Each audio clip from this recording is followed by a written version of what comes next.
Referred to as America's most vibrant political force, the Tea Party movement has taken the country by storm.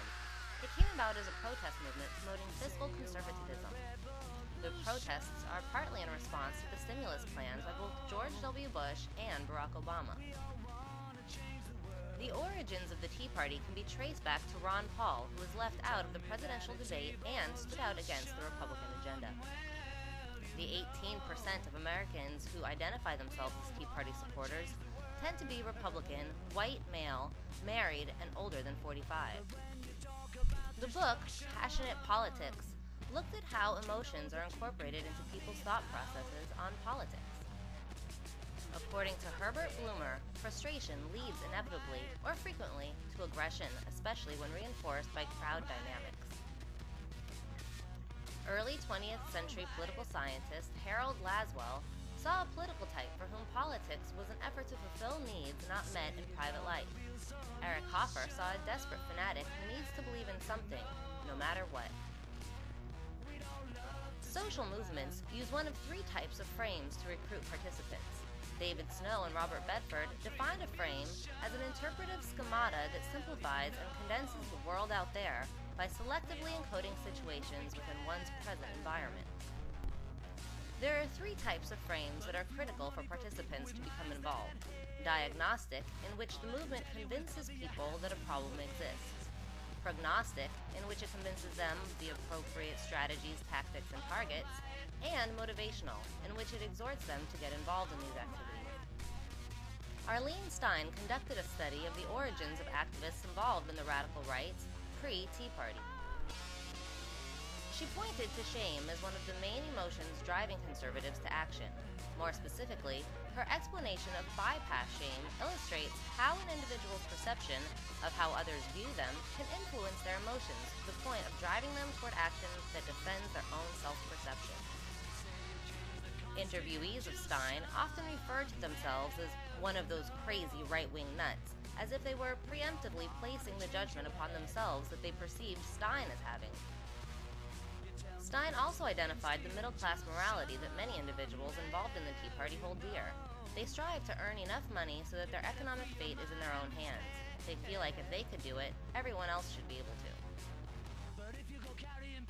Many of the Tea Partiers see themselves as victims of forces beyond their control, and yet they are firmly committed to an individualistic ethos which suggests that they hold their destinies in their own hands.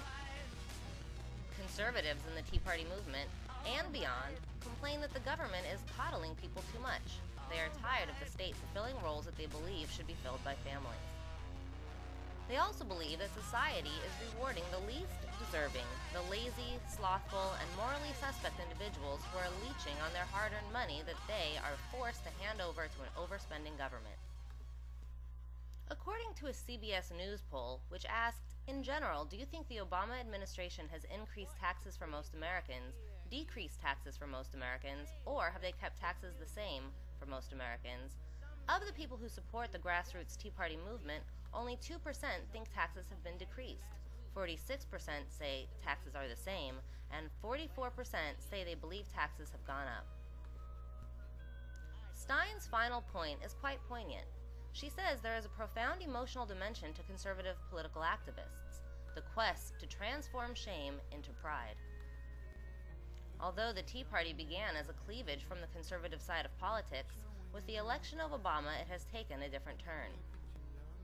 Obama himself has responded to the Tea Partiers.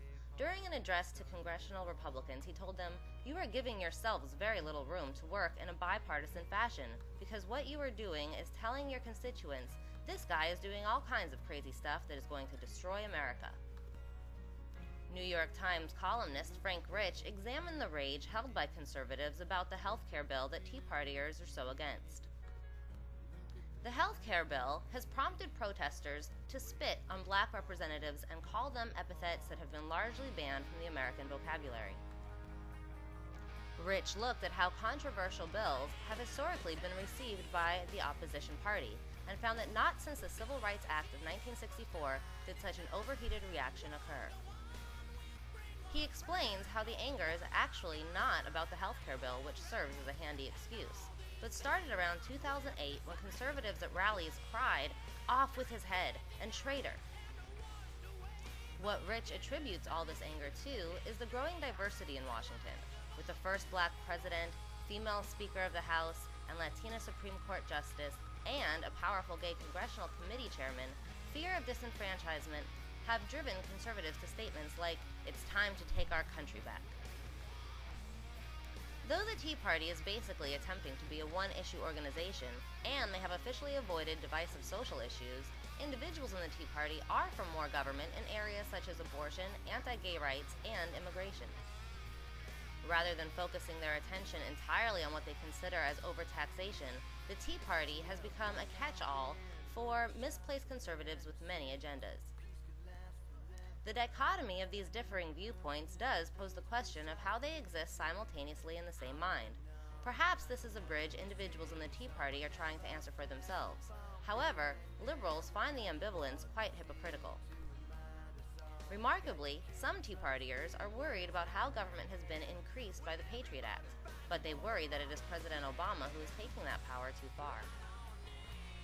David Meyer notes that any social movement of political significance will generate opposition. A perfect example is Obama's "Yes, we can" rhetoric.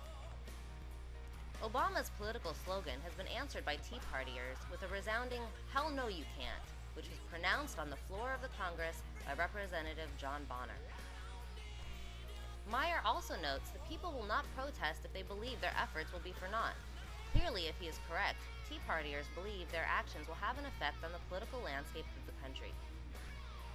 Because of the Tea Party's success, a counter-counter movement, the Coffee Party, has emerged. Although they have shown limited success, Tea Partiers have labeled them as a socialist group whose only goal is to defend the policies of President Obama.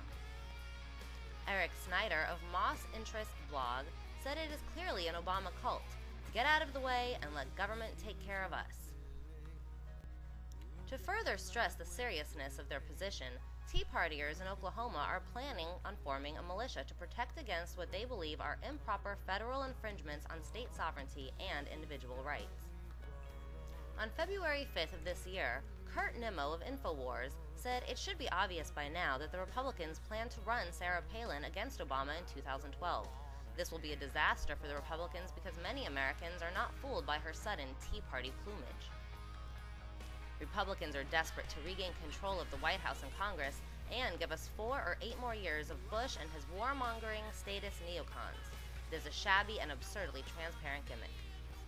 Real Tea Party activists and supporters need to reject Palin, Huckabee, Gingrich, and the Republicans out of hand. They should be vocal about their rejection, otherwise we will end up with another ideologue and teleprompter reading cigar store Indian for the ruling elite. Authentic Tea Partiers are worried about the co-opting of their movement by neoconservative Republican Party members. Kurt Nimmo said, "If the co-opted Tea Party embraces the Republican National Committee platform, it will finalize its mutation from a grassroots libertarian organization into an establishment statist tool pushing a national debt for the banksters, bloated government, taxation, perpetual war, and continued attacks on the Constitution and Bill of Rights." What might this mean for American politics? Will the Tea Party emerge as an actual political party with candidates on the ballot? The best Republicans can hope for is a merging with the Tea Party. The best liberals can hope for is a divisive split between the two.